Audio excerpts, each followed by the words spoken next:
car mon avion pourrait exploser un jour. Est-ce que les avions explosent aussi dans ce pays? N'y a-t-il pas des gens qui meurent tous les jours? C'est une chose assez effrayante de penser que je pourrais aller en enfer et que je brûlerai pour l'éternité. Je prends tout ce temps pour répondre à cette question parce que vous me posez une question complexe, auquel je ne veux pas répondre comme ça.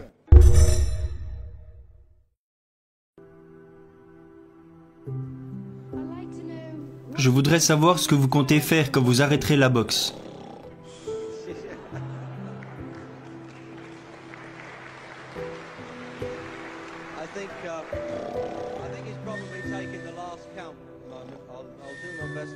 Dormir, c'est tout ce que je ferai.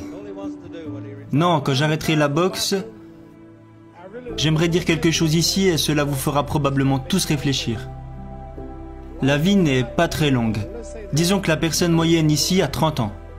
Si vous avez 30 ans, vous avez été éveillé seulement pendant 7 ans. Comment vais-je le prouver?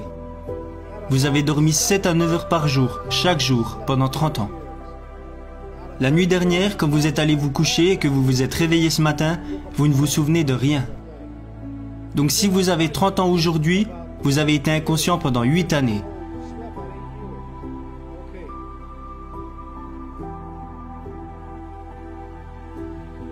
Combien de temps avez-vous passé à voyager en 30 ans? Que ce soit pour aller dans un autre pays, dans une autre ville, ou même pour aller à l'école ou à l'église. Vous avez probablement passé 2 ans de votre vie à faire de simples allers-retours. Donc vous avez passé 8 ans à dormir, 2 ans à voyager. Alors ces 30 dernières années sont passées sans que vous ayez eu le temps d'accomplir quoi que ce soit. Combien de temps avez-vous passé à l'école? Aux États-Unis, on y va de 6 à 18 ans. C'est pareil ici? 6 heures par jour?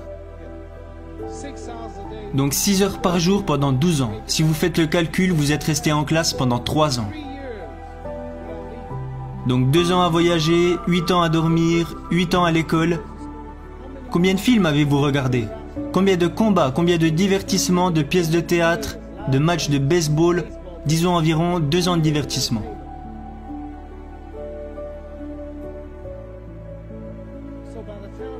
Donc d'ici le moment où vous aurez des enfants, d'ici le moment où vous aurez éduqué vos enfants, d'ici le moment où vous aurez payé votre maison, vous vous réveillerez un jour et vous réaliserez que vous avez 60 ans.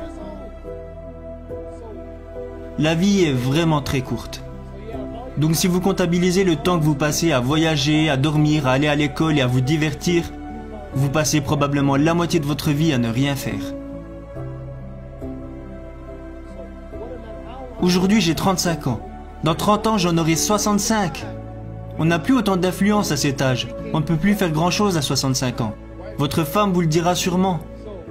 Ce que je veux vous dire, c'est que quand vous aurez 65 ans, vous ne pourrez plus faire grand-chose. Vous savez que j'aurai 65 ans dans 30 ans, et pendant ces 30 prochaines années, je vais dormir pendant 9 ans. Je ne passerai pas 30 années à être éveillé. Je vais voyager en dehors des États-Unis. Tous ces voyages prendront environ 4 années sur les 30 années à venir, qu'on ajoute aux 9 ans que je vais passer à dormir. La télévision, les films, les divertissements, on peut rajouter 3 ans de divertissement. Donc sur les 30 prochaines années, je vais seulement avoir 16 ans pour être productif.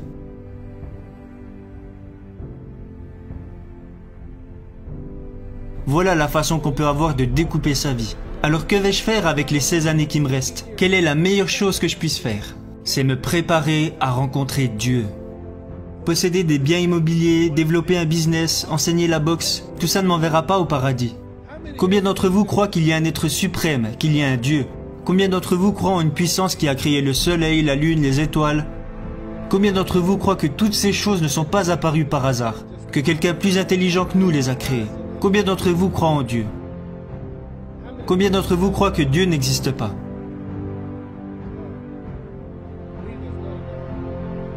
D'accord, vous qui ne croyez pas en Dieu, si je vous disais, vous qui ne croyez pas en Dieu, si je vous disais que ce verre s'est créé tout seul, si je vous disais qu'aucun homme ne l'a créé, me croiriez-vous? Me croiriez-vous si je vous disais que cette chose s'est créée toute seule? Si je vous disais que cette télévision est apparue comme ça, et qu'aucun homme ne l'a créée, vous diriez que Mohamed Ali est un fou. Alors ce verre ne peut pas se créer tout seul. Si je vous disais que ces vêtements que vous portez se sont cousus tout seuls et que personne ne les a créés, vous ne me croiriez pas. Donc si vos vêtements ne se sont pas créés tout seuls, si ce verre ne s'est pas créé tout seul, si ce bâtiment ne s'est pas créé tout seul, alors comment la Lune est arrivée là? Comment les étoiles, Jupiter, Neptune, Mars, le Soleil, comment la nature, comment tout ça est apparu si ce n'est pas dû à l'intelligence et à la planification du Créateur? Donc ce que je crois, c'est qu'on sera jugé. Est-ce que vous croyez qu'un homme comme Hitler qui a tué tous ces juifs peut s'en tirer comme ça? Quelqu'un va le punir. Et si ce n'est pas maintenant, ce sera lorsqu'il mourra et qu'il ira en enfer pour l'éternité. Donc ce que je vais faire quand j'arrêterai la boxe, c'est me préparer à rencontrer Dieu. Car mon avion pourrait exploser un jour. Est-ce que les avions explosent aussi dans ce pays? N'y a-t-il pas des gens qui meurent tous les jours?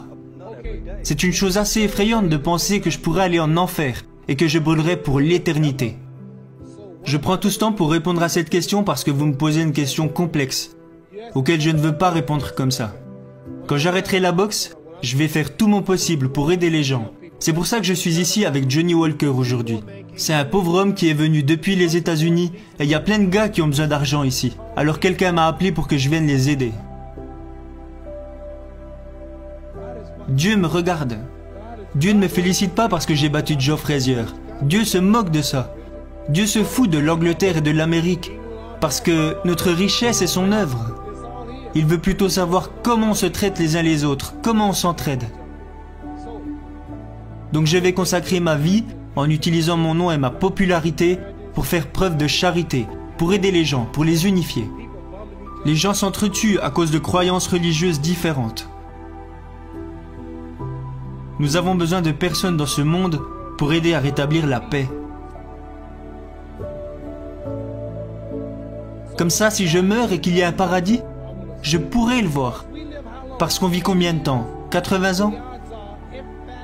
Dans cette pièce, il y en a parmi vous qui vont mourir dans 20 ans. Et certains vont mourir dans, disons, 50 ans.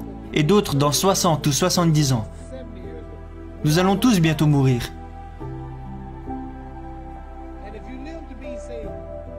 Et disons que vous vivrez 125 ans, ce qui est impossible, n'est-ce pas? Disons que vous vivrez 250 ans, et que vous décidez de faire l'amour pendant 145 ans. Vous mourrez quand même un jour. Donc nous n'avons pas 80 ans sur Terre. Tout ceci est un test pour savoir si nous passerons notre vie au paradis ou en enfer. Ceci n'est pas la vraie vie. Votre réelle existence est en vous. Votre corps vieillira, vous aurez des rides, vous perdrez vos dents, vos cheveux tomberont, votre corps se fatiguera, mais votre âme et votre esprit ne mourront jamais. Parce que votre corps sert juste à abriter votre âme et votre esprit. Donc Dieu nous teste en observant comment nous nous traitons les uns les autres, pour savoir s'il nous enverra en enfer ou au paradis. Donc toutes ces choses physiques ne durent pas. Les voitures, les bâtiments, même ce bâtiment, le gars qui l'a construit va un jour mourir. Il y a eu beaucoup de rois et de reines d'Angleterre, ils sont tous morts. Dès qu'un roi meurt, un autre prend sa place.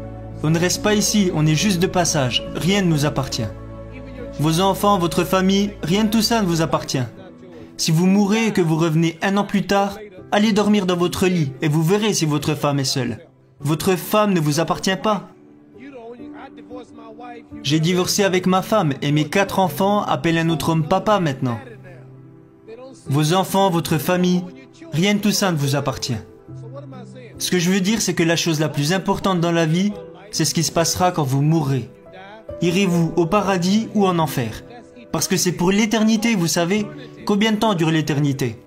Imaginez, prenons le désert du Sahara. Il y a beaucoup de sable dans le désert du Sahara, n'est-ce pas?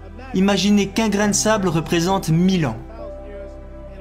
Quand vous allez en enfer, vous brûlez pour toujours, encore et encore, sans fin. Je vais vous donner une idée de ce que représente l'éternité. Allez dans le désert du Sahara et attendez 1000 ans. Et tous les 1000 ans, enlevez un grain de sable jusqu'à ce que le désert soit complètement vide. Ok, vous attendez 1000 ans et vous prenez un grain de sable. Puis vous attendez à nouveau 1000 ans et vous prenez un second grain de sable. Faites cela jusqu'à ce qu'il n'y ait plus un seul grain de sable dans le désert. Imaginez le temps que ça prendrait. L'Amérique n'a même pas 200 ans, il lui reste encore 800 ans pour atteindre 1000 ans. Donc ça me fait peur de me dire qu'un jour je vais mourir et que je vais passer l'éternité en enfer. Mon avion peut exploser à tout moment, je voyage tout le temps, et aller en enfer quand Dieu aura rendu son verdict. Je pourrais tuer et violer des gens. Les autorités peuvent ne jamais m'arrêter. Le FBI et Scotland Yard peuvent ne jamais m'arrêter. Mais quand je mourrai, quelqu'un m'observe là-haut et comptabilise tout ce que je fais. Je ne pourrai pas m'échapper et j'irai brûler en enfer pour toujours. Donc ce que je vais faire après mes combats, je passerai les 16 années qu'il me reste à essayer d'être productif pour me préparer au mieux à rencontrer Dieu afin d'accéder au paradis. Est-ce que vous comprenez ?